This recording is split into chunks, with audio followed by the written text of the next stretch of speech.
अस्सलामुअलैकुम। आज जो है हम क्लास 10th की मैथमेटिक्स की न्यू बुक जो है स्टार्ट कर रहे हैं, जो 2026 से 2028 के बैच तक की है। ठीक है, तो इसमें पहला लेक्चर जो होगा हमारा आज कम्प्लेक्स नंबर, चैप्टर नंबर 1 जो है वो कम्प्लेक्स नंबर से है। टोटल इसमें जो होंगे वो 12 चैप्टर्स हैं, लेकिन आज हम पहला चैप्टर स्टार्ट कर रहे हैं कम्प्लेक्स नंबर का। हमने 9th क्लास के अंदर जो पहला चैप्टर स्टार्ट किया था वो रियल नंबर का चैप्टर था। ठीक है, उसके अंदर हमने रियल नंबर्स के बारे में पता, रियल्स कौन से होते हैं, रैशनल, इरैशनल। और यहाँ पे हमारे पास 10th में जो है फर्स्ट लेक्चर वो कम्प्लेक्स नंबर का होगा। ठीक है, तो स्टार्ट करते हैं इसे हम जी। सबसे पहले तो यहाँ पे 1.1 आर्टिकल है कम्प्लेक्स नंबर का। Before we explore the complex number को स्टार्ट करने से पहले let us first consider the equation. हम एक क्वेश्चन कंसीडर कर रहे हैं, is there real number whose square is negative. क्या कोई ऐसा नंबर हो सकता है जिसका स्क्वायर क्या हो, नेगेटिव हो। फॉर एग्जांपल हम कहते हैं कि अगर हम किसी भी नंबर का स्क्वायर लें, फॉर एग्जांपल 1 का स्क्वायर कर रहे हैं 1 आ रहा है, -1 का स्क्वायर कर रहे हैं तो उसका आंसर भी क्या आता है, हमारे पास 1 आता है। ठीक है, क्योंकि जब पावर इवन हो तो अंदर हमारे पास साइन पॉजिटिव हो जाता है। इसी तरह यहाँ पे भी क्वेश्चन यही है, is there a real number, कोई ऐसा रियल नंबर है जब उसका स्क्वायर लें तो क्या हो, नेगेटिव। तो इसका आंसर जो है वो नो है।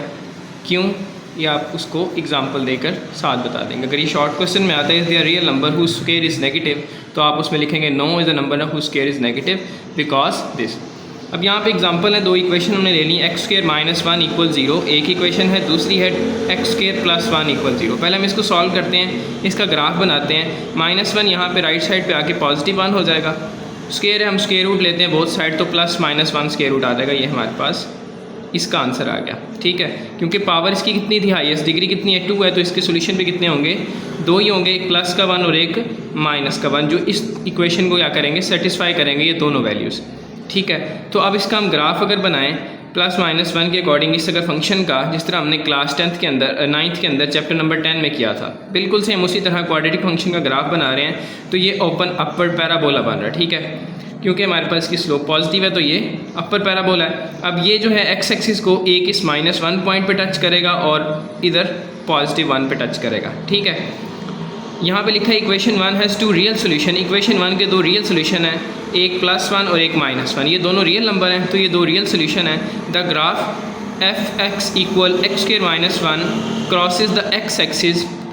ये जो हमारे पास फंक्शन था x² - 1, ये x एक्सिस को इस पॉइंट पे -1 0 पे और 1 0 पे क्या कर रहा है, क्रॉस कर रहा है, मतलब टच करके गुजर रहा है। ठीक है, तो इसके 2 रियल सोल्यूशन हो गए। अगर x एक्सिस को टच कर रहा है तो इसका मतलब वो उसकी रियल सोल्यूशन है, अगर नहीं तो इसका मतलब वो उसके रियल सोल्यूशन नहीं है। अब यहाँ पे आ रहे सेकंड इक्वेशन की तरफ, तो x² + 1 = 0 है, +1 राइट साइड पे आके माइनस का 1 हो रहा है। जब हम स्क्वायर रूट ले रहे हैं तो +-√(-1) आ रहा है। ठीक है, अब इसको अगर आप कैलकुलेटर पे भी सॉल्व करेंगे, स्क्वायर रूट लिखते हैं और अंदर -1 लिखते हैं तो साइंटिफिक क्या दे देगा, एरर दे देगा। ठीक है, क्योंकि हमारा जो साइंटिफिक मोड है वो कौन सा होता है, कम्प्लेक्स मोड नहीं होता, रियल मोड पे हम चल रहे होते हैं। अगर हम साइंटिफिक कैलकुलेटर को कम्प्लेक्स मोड पे लेके जाएं तब इसका आंसर मिल सकता है हमें। ठीक है, तो हम इसका ग्राफ बना दें, जैसे हमने इस इक्वेशन का बनाया x² + 1 = 0 का, तो ये इसका ग्राफ बन रहा है। ठीक है, अब यहाँ पे देखें तो ये ग्राफ x एक्सिस ये है, तो ये ग्राफ x एक्सिस को टच किसी भी पॉइंट पे नहीं कर रहा है। यहाँ पे जो था वो एक -1 पॉइंट पे टच कर रहा था और एक +1 पे, यहाँ पे ऐसा नहीं है। तो हम कह रहे हैं कि equation 2 has no real solution. क्यों, क्योंकि वो x एक्सिस को टच ही नहीं कर रहा। Since the graph f(x) = x² + 1 does not cross the x axis. ठीक है, तो इसका मतलब इस इक्वेशन के रियल सोल्यूशन नहीं होंगे। ठीक है, और इसके इक्वेशन क्या होंगे, रियल सोल्यूशन एग्जिस्ट करते हैं। आगे चलते हैं। This is because squaring of any real number never result negative value. जो हमने ऊपर क्वेश्चन राइज किया था कि क्या रियल नंबर का नेगेटिव आंसर हो सकता है, स्क्वेयर लें तो यहाँ पे उसका आंसर दे रहा है squaring any real number negative result is never result is negative value, कि उसका रिजल्ट जो होगा वो नेगेटिव वैल्यू कभी भी नहीं आएगी। ठीक है, देयरफॉर अब इस तरह के आंसर को भी तो कोई नंबर देना था हमने। ठीक है, अगर ये हमारे पास रियल हैं तो ये इस तरह के नंबर्स को जिसमें स्क्वायर रूट के अंदर -1 आ रहा है, तो इस तरह के भी नंबर्स को हमने कोई ना कोई नाम तो देना था। जिस तरह हमने जो सेट 0 1 से स्टार्ट हो रहा है उसको हमने नेचुरल नंबर का नाम दे दिया, जो 0 से स्टार्ट हो रहा है उसको हमने होल का नाम दे दिया, अप टू सो ऑन। इसी तरह से यहाँ पे भी अब इस तरह के हमारे पास जब नंबर राइज हो रहे हैं, -1 का स्क्वायर रूट या स्क्वायर रूट ऑफ -2 या स्क्वायर रूट ऑफ -4, इस तरह से, तो इन नंबर्स को भी हमने कोई ना कोई नाम देना है। तो इसके लिए हमने एक इमेजिनरी नंबर का कहा कि एन इमेजिनरी नंबर डिफाइंड, इसकी डिफिन क्या है, definition as square root of -1, जिसके स्क्वायर रूट के अंदर क्या आ रहा होगा, माइनस आ रहा होगा, उसको हम क्या कहेंगे, इमेजिनरी नंबर कहेंगे। ये इसकी डिफाइन हो गई। This imaginary unit is represented bye aorta. इस इमेजिनरी नंबर को मतलब स्क्वायर रूट ऑफ -1 किसके इक्वल हम कह देंगे, एयोटा के इक्वल कह देंगे। ये इसका सिंबल है, ठीक है। स्क्वायर रूट ऑफ -1 किसके इक्वल होगा, एयोटा के इक्वल होगा। इसने यहाँ पे कह दिया this imaginary unit is represented by symbol iota. The imaginary number iota tell us iota square equal -1। जब हम इसका हम स्क्वायर लेंगे तो बोथ साइड स्क्वायर होगा, तो ये स्क्वायर इसके साथ कैंसिल हो जाएगा, तो ये हमारे पास किसके इक्वल आ रहेगा, -1 के इक्वल आ रहेगा। एयोटा स्क्वायर किसके इक्वल आ रहेगा, -1 के, और एयोटा किसके इक्वल हो गया, -1 के स्क्वायर रूट के। तो ये तो हमारे पास होगी थ्योरी, इसकी जो हमने पढ़ी। अब simplify the following. Example number 1 में हमें कहा जा रहा है कि इसको हम सिंप्लीफाई करें। पहली पार्ट है एग्जांपल नंबर 1 का, एयोटा रेज़ टू पावर 7। इसमें हम क्या करेंगे कि एयोटा 6 को अलग कर लेंगे और एयोटा 1 को अलग कर लेंगे। 6 को अलग क्यों कर रहे हैं, क्योंकि 7 जो है वो 2 का मल्टीपल नहीं है। 7 जो है वो 2 का मल्टीपल नहीं है, इसलिए हम इसको 2 के मल्टीपल में 1 कम करना पड़ेगा हमें सिर्फ। तो एयोटा 7 को हमने 6 और 1 में अलग कर लिया। दोबारा इकट्ठा करते हैं, इसकी पावर 1 है, दोनों मल्टीप्लाई हो रहे हैं, बेसिस सेम है, तो पावर ऐड होकर 7 बना देंगी।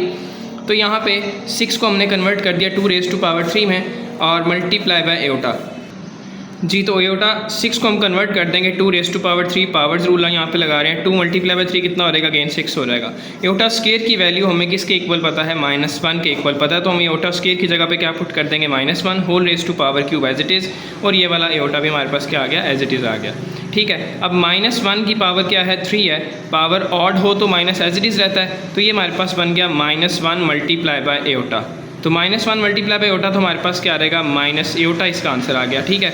ये सिंप्लीफिकेशन शॉर्ट क्वेश्चन के लिए, ये MCQs के लिए क्वेश्चन आ सकते हैं। उसके बाद है second, iota raise to power 8। अब ये 2 का मल्टीपल है हमारे पास 8, तो हम इसको सिंपल अलग करने की ज़रूरत ही नहीं है। 2 रेज़ टू पावर 4 करते हैं, एयोटा स्क्वायर की जगह पे इसकी वैल्यू पुट कर रहे हैं -1 रेज़ टू पावर 4 हो गया। पावर इवन है तो माइनस खत्म हो जाएगा, यहाँ पे क्या आ जाएगा, 1 बन जाएगा, ठीक है। तो इसके बाद नेक्स्ट इसके 2 पार्ट हो रहे हैं। यहाँ पे साइड बॉक्स है, complex number are essential. Complex number क्यों इंपॉर्टेंट है, for many technologies like smartphone के अंदर यूज़ हो रहा है ये, सिग्नल प्रोसेसिंग के लिए और MRI इमेजिंग के लिए यूज़ हो रहा है, ठीक है। जो हम एक्सरे कह लें या जो जिन चीज़ों का मतलब रियल के अंदर कंसीडर नहीं कर सकते, तो वहाँ पे जो है हम कम्प्लेक्स नंबर के कंसेप्ट को लेके आ रहे होते हैं। उसके बाद है third, iota raise to power 17। यहाँ पे फिर देखें एयोटा जो है वो 2 का मल्टीपल नहीं आ रहा पावर इसकी, तो हम क्या करेंगे, एयोटा 1 को अलग कर लेंगे और 16 को अलग। अब एयोटा 16 जो है वो 2 रेज़ टू पावर 8 बन जाएगा। एयोटा स्क्वायर की जगह पे -1 और raise to power 8 multiply by iota. Iota raise to power जो -1 का स्क्वायर बनेगा, ये -1 रेज़ टू पावर 8 है, पावर इवन है तो ये क्या बन जाएगा, प्लस का 1 हो जाएगा। 1 मल्टीप्लाई बाय एयोटा किसके इक्वल आ जाएगा, एयोटा के इक्वल आ जाएगा। अब यहाँ पे एयोटा रेज़ टू पावर -25 है। अब इस -25 को हम प्लस करने के लिए इसको हम रेसिप्रोकल कर लेंगे, इसका 1 over iota raise to power +25 हो जाएगा। अब 25 फिर से 2 का मल्टीपल नहीं है, तो 24 में अलग करेंगे और 1 एयोटा में अलग कर देंगे, ठीक है। इसको अलग करने के बाद 24 किसका बन रहा है, 212 24, तो एयोटा स्क्वायर की जगह पे क्या आ गया, -1 आ गया, और ये साथ ऐसे ही। अब माइनस पावर इवन है तो ये माइनस खत्म हो जाएगा, -1 खत्म हो गए 1 बचेगा। 1 मल्टीप्लाई बाय एयोटा किसके इक्वल आ जाएगा, एयोटा के इक्वल आ जाएगा, ठीक है। अब एयोटा बन गया, तो अब इसकी रैशनलाइजेशन कर रहे हैं हम। इसको हम क्या करेंगे, 1 ओवर एयोटा की rationalisation multiply by iota divided by iota, ठीक है। तो ये 1 मल्टीप्लाई बाय एयोटा किसके इक्वल आ गया, एयोटा, और नीचे एयोटा, एयोटा से मल्टीप्लाई होने के बाद एयोटा स्क्वायर बन गया जी। तो एयोटा ओवर एयोटा स्क्वायर किसके इक्वल होता है, -1 के। तो ये -1 ऊपर हम ये किसके इक्वल आ जाएगा, iota divided by -1 minus iota के इक्वल आ जाएगा, ठीक है। तो ये थी example. We have observe that equation x² + 1 = 0 has no solution. इसका कोई सोल्यूशन, रियल सोल्यूशन नहीं है with in the real number के सिस्टम के अंदर इस इक्वेशन का सोल्यूशन एग्जिस्ट नहीं करता। ये नहीं कि इसका सोल्यूशन एग्जिस्ट ही नहीं करता, एग्जिस्ट करता है लेकिन रियल नंबर की फॉर्म में नहीं करता। तो इसलिए हम उसको क्या कर रहे हैं, कम्प्लेक्स नंबर की तरफ लेकर चल रहे हैं। कम्प्लेक्स नंबर का ये साइड बॉक्स जो है कम्प्लेक्स नंबर के अकॉर्डिंग, हिस्ट्री के अकॉर्डिंग है कि सबसे पहले 16वीं सेंचुरी के अंदर किस साइंसदान ने इसको इंट्रोड्यूस करवाया था, उसके बाद उसके काम को बढ़ाया किसने था। ये MCQs के लिए है, ठीक है जी। नेक्स्ट कम्प्लेक्स नंबर की डिफाइन है, ठीक है। कम्प्लेक्स नंबर क्या होते हैं, complex is number that express in the form of x + y iota where x is the real and y is the imaginary part of. x y दोनों क्या है यहाँ पे रियल नंबर हैं, ठीक है। ये रियल पार्ट है और ये दूसरा क्या है, इसका इमेजिनरी पार्ट है। 2 पार्ट होते हैं कम्प्लेक्स नंबर के, एक रियल पार्ट होगा और दूसरा कौन सा पार्ट होगा, जिसके साथ एयोटा लगा होगा वो इमेजिनरी पार्ट होगा। ठीक है, तो नेक्स्ट अब चलते हैं इसके rectangular form of complex number पे। अब यहाँ पे कहा जा रहा है कि कम्प्लेक्स नंबर, ये कम्प्लेक्स नंबर की डिफाइन होगी, इसको रिप्रेजेंट किया जाता है जी से। ठीक है, जी इक्वल एक्स प्लस वाई एटा, ये हमारे पास इसकी रिप्रेजेंटेशन होगी और ये हमारे पास इसकी फुल फॉर्म लिखा कैसे जाएगा, एक रियल पार्ट होगा और एक इमेजिनरी पार्ट होगा। Where X and Y real number, X is called real part, जो हमने बता दिया कि इसके साथ एटा नहीं है तो ये रियल है, जिसके साथ एटा है तो वो क्या है, इमेजिनरी पार्ट है। इफ़ एक्स इक्वल जीरो, अगर हम यहाँ पे एक्स को जीरो कर देते हैं तो हमारे पास बन जाएगा वाई एटा, जीरो प्लस मतलब सिर्फ प्योर इमेजिनरी रह जाएगा। जब हमने रियल पार्ट को एक्स को क्या कर दिया, जीरो कर दिया, तो हम उसको क्या कहेंगे, प्योर इमेजिनरी कहेंगे। ये एमसीक्यू उसके लिए बहुत काम की लाइन है। उसके बाद है y इक्वल जीरो, जब हम y को जीरो करेंगे तो सिर्फ क्या बच जाएगा, वो x बच जाएगा, मतलब रियल पार्ट रह जाएगा, इमेजिनरी जीरो हो जाएगा। ठीक है, नेक्स्ट हमारे पास it is customary to denote the standard rectangular form of complex number. इसको रेक्टेंगुलर फॉर्म के अंदर कम्प्लेक्स नंबर को रिप्रेजेंट करने के लिए ये हमारे पास क्या होगी, रियल लाइन होगी, मतलब इसको हम लिखेंगे ऐसे, रियल पार्ट ऑफ z। ठीक है, x इक्वल क्या लिखेंगे ऐसे हम, real part of complex number, z क्या है यहाँ पे, कम्प्लेक्स नंबर है, और y को हम क्या लिखेंगे, imaginary part of complex number. ठीक है जी, तो नेक्स्ट हमारे पास यहाँ पे अगर नीचे एग्जांपल की बात करें तो ये हमारे पास क्या है 5, इसमें क्या है जी, रियल नंबर है, पार्ट है, और 7 क्या है, -7, ये इमेजिनरी पार्ट है। और यहाँ पे इसको हम सॉल्व करने के बाद इसको आंसर जो भी है उसका सॉल्व करेंगे। Next equality of complex number, equality के लिए अगर हम दो नंबर्स को, कम्प्लेक्स नंबर्स हैं हमारे पास, उसको हमने इक्वालिटी प्रूव करवानी है। फॉर एग्जांपल मेरे पास है x प्लस एटा वाई, एक नंबर है, और दूसरा नंबर कम्प्लेक्स है मेरे पास a प्लस बी एटा। ये दो कम्प्लेक्स नंबर हैं क्योंकि दोनों रियल और इमेजिनरी में है, दोनों रियल और इमेजिनरी में। अब हमने इनकी इक्वालिटी शो करवानी, जब इक्वल का साइन आ गया है दरमियान में, जिसका मतलब ये दोनों क्या हैं, इक्वल हैं। अब इक्वल कैसे होंगे, जब इसका रियल पार्ट इसके रियल पार्ट के इक्वल होगा। अगर हम इनको इक्वल करना चाहते हैं तो x किसके इक्वल होगा, a के इक्वल होगा, और दूसरी साइड पे इमेजिनरी पार्ट y किसके इक्वल होगा, b के इक्वल होगा। हम यहाँ पे लिखेंगे by comparing real and imaginary part. ठीक है, ये हम एक्सरसाइज में जाके क्वेश्चन डिटेल से करते हैं। ये हमारे पास क्या हो गया, इक्वालिटी ऑफ कम्प्लेक्स नंबर हो गया कि हमने दो कम्प्लेक्स नंबर को इक्वल शो करवाना हो तो कैसे करेंगे कि पहले वाले का रियल जो है वो दूसरे वाले के रियल के इक्वल होगा, और पहले वाले का जो इमेजिनरी नंबर है वो दूसरे वाले के इमेजिनरी के इक्वल होगा। नेक्स्ट हमारे पास एक्सरसाइज 1.1 आ रही है। ठीक है, तो इसको हम डिटेल में नेक्स्ट लेक्चर के अंदर सॉल्व करते हैं कंप्लीट। तब तक के लिए अल्लाह हाफ़िज़, जज़ाकल्लाह। अगर आप चैनल पे न्यू हैं तो प्लीज़ चैनल को सब्सक्राइब, लाइक और शेयर कीजिएगा। अल्लाह हाफ़िज़।